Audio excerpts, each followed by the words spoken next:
Forcing the reproduction of enslaved people was a common practice in the slave states of the U.S.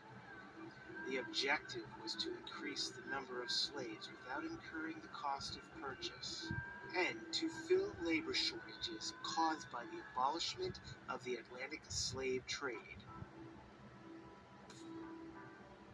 As slaves were imported from Africa, slavery was being restricted or eliminated around the world.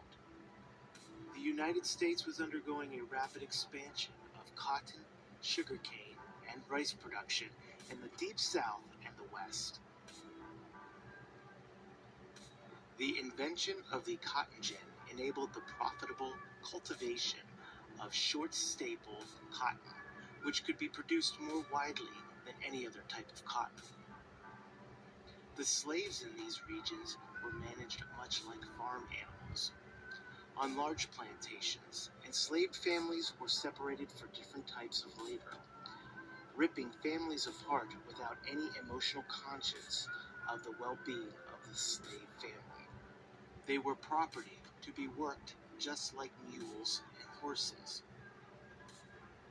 The prohibition on the importation of slaves into the United States after 1808 limited the supply of slaves.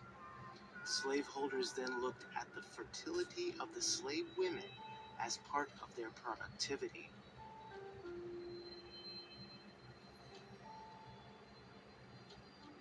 They forced the enslaved women to have large numbers of children, and it became a self-sustaining slave population.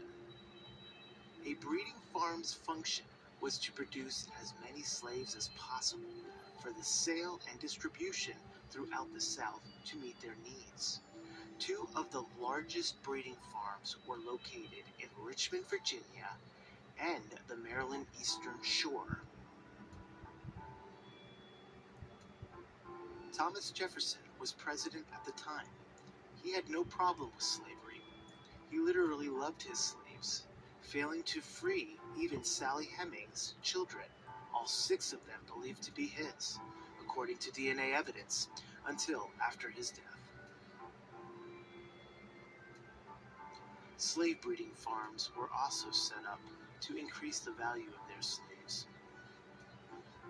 While owners of the breeding farms and plantations in general fornicated at will with their property, they also utilized selective breeding, maintaining their own large bucks and importing large male slaves for the purpose of breeding good workers for the fields. They called the children born in slavery pups, further dehumanizing those in bondage.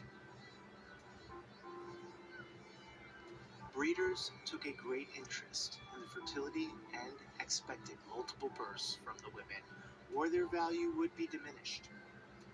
The slave breeding farms are mostly left out of the history books, except those that deny their existence.